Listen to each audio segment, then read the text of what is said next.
Our last little session here with the pencil tool and a few other little goodies. Not only are we going to be working with the pencil, we'll be checking out a few more options with strokes, how to customize our lines a little bit more, and some selection goodies.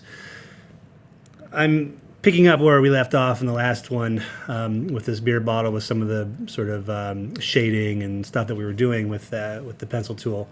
Just want to talk about some really handy selection options. Right now I want to get rid of all that shading stuff that I had done, and it could be really easy for me to get rid of them without having to go click on all of them. And I can't really select. I'm dragging a box right now with my selection tool over as many as I can, and that works, but it didn't get all of them. But there is something pretty cool. I can select this one and go to my select menu and choose select the same, and I could do the same appearance, the same blending mode, or the same fill and stroke, fill, opacity, stroke color, or stroke weight. Since all of my strokes are black, if I did stroke color, it would select everything, including the beer bottle, not anything that I want to do. But if I try that again and do same stroke weight, it will go through and select all these big fat ones, regardless of the opacity. So it's selected all of that stuff, and I can just hit delete and it goes away. So let's talk about I'm gonna get the pencil tool. Let's talk about a panel that's really handy, and it is the stroke panel. The stroke panel can be found under Window, Stroke, and I've got mine tucked in over here so I can always make it fly out when I want it. This is kind of cool. Arranging your window this way is pretty sweet, because you can just pick the ones that you use most often and tuck them in. So I'm gonna go look at the stroke, and what I want to do is I'm gonna lay a stroke down first, just a line. I'm gonna select it, and we can see that the attributes for this stroke, I'm gonna close that real quick, are that it's a 17 point weight, and the opacity is 13. I'm going to bring the opacity back to 100 just for now so we can see it. If I go to my stroke panel, things like the caps, the corners, all that's here. But what we can do to this stroke is we could make it a dashed line if you wanted to. My end looks funny because I have a little hanger do. See how I have points that come in and go boop, and I got a little curve just because of the nature of how I finished my stroke. I'm just going to get rid of it just so we can look at a nice stroke here. So a dash line gives you some options of what the dash length is and what the gap length is. So I could change the dash length to 5, make it tighter, and then my gap could be 2. So you can get some really interesting lines out of just a simple stroke. You can change that, so I could have then a 10 and then a 4.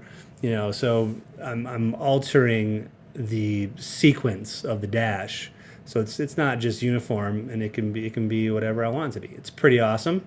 So that's one thing you can do to a line. You can also add things like arrowheads. Different types of arrowheads you can choose from. Do you want it on both ends? You can put it on both ends. My line is too short. There you go, that works. But I'll put that back to none.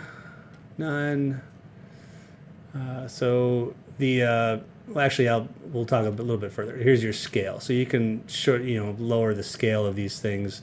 You can also change which direction you want it by flipping this guy. And is it projecting past your line, or is it the tip that is at the end of your line? So some interesting things you can do there with that.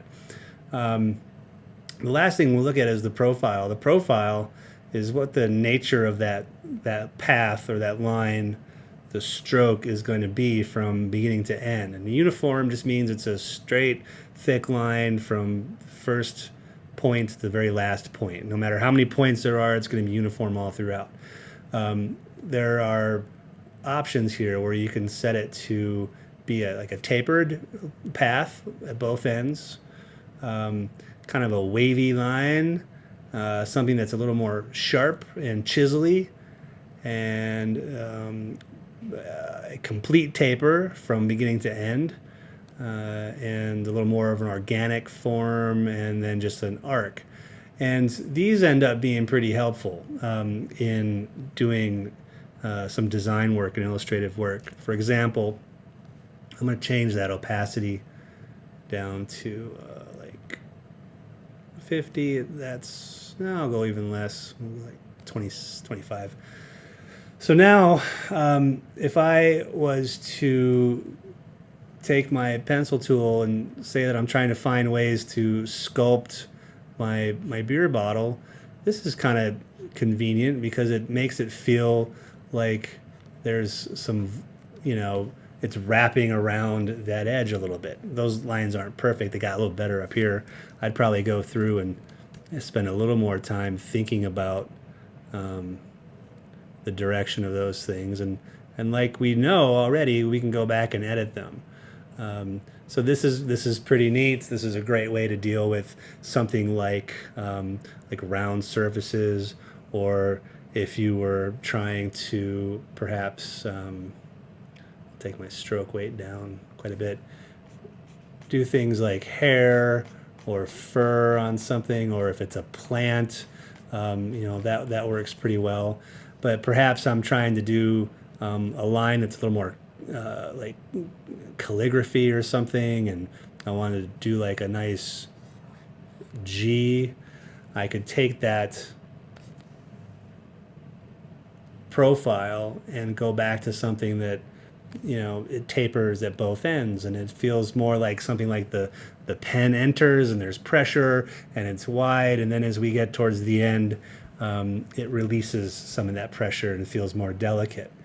So some of those stroke options are really helpful as we think about ways that we can embellish and build upon our designs, our artwork, our illustrations. It's pretty great. So we will leave that there, and I think we're pretty much done with the pencil. And in our next session, we'll dive into the wonderful world of the pen tool, my favorite tool of all times. And hopefully it'll become yours too. All right, take care.